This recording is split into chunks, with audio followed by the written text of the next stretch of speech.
ॐ अज्ञानतिमिरन्धस्य ज्ञानाञ्जनशलाकया चक्षुरुन्मिलितं येन तस्मै श्रीगुरुवे नमः। नमोऽयं विष्णुपादाय कृष्णपृष्ठाय भूतले श्रीमते जयपताका स्वामिनीति नामिने नमाचार्योपादाय निताय कृपाप्रदायिने गौरकथा धमोदाय नगरग्रामतारिणे। जय श्रीकृष्ण चैतन्य प्रभु नित्यानंद श्री अद्वैत गदाधर शिवासादि शिवोर्भक्तबिंद। हरे कृष्ण कृष्ण कृष्ण हरे हरे हरे राम राम राम हरे हरे। ओं नमो भगवते वासुदेवाय ओं नमो भगवते वासुदेवाय ओं नमो भगवते वासुदेवाय। आजकेर श्लोक प्रथम अध्याय विषाद योग 12 নম্বর श्लोक। तस्य सञ्जनयन हर्षं कुरुविद्धो पितामह सिंहनादं विनोदयच शंखं दधमौ প্রতাপান।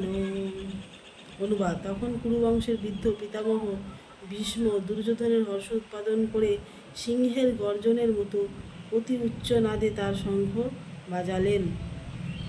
তাৎপর্য: কুরু রাজবংশের পিতামহ দুর্যোধনের হৃদয়ের ভাব বুঝতে পেরে তার প্রতি স্বাভাবিক করুণাবশত সিংহের মতো উচ্চনাদে তার শঙ্খ বাজিয়ে তাকে উল্লাসিত করার চেষ্টা করলেন। পরোক্ষভাবে শঙ্খধ্বনির মাধ্যমে তিনি তার হতাশাচ্ছন্ন পৌত্র দুর্যোধনকে জানিয়ে দিলেন যে এই যুদ্ধে জয়লাভ করার কোনো আশাই তার নেই, কারণ ভগবান শ্রীকৃষ্ণ ছিলেন তার বিপক্ষে, কিন্তু তবুও যুদ্ধ করাই ছিল তার কর্তব্য এবং এই ব্যাপারে তিনি কোনো রকম অবহেলা করতে চাননি।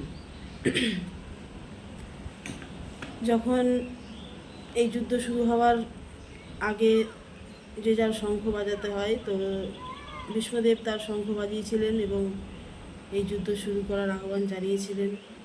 এবং ভীষ্মদেব ভালোভাবেই জানতেন যে এই যুদ্ধে তারা পরাজিত হবেন, কারণ ভগবান শ্রীকৃষ্ণ যেখানে আছেন সেখানে জয় নিশ্চয়।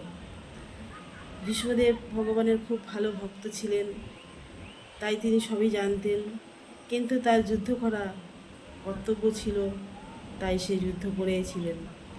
কিন্তু সে সবই জানতেন যে জয়ী পাণ্ডবেরাই হবে।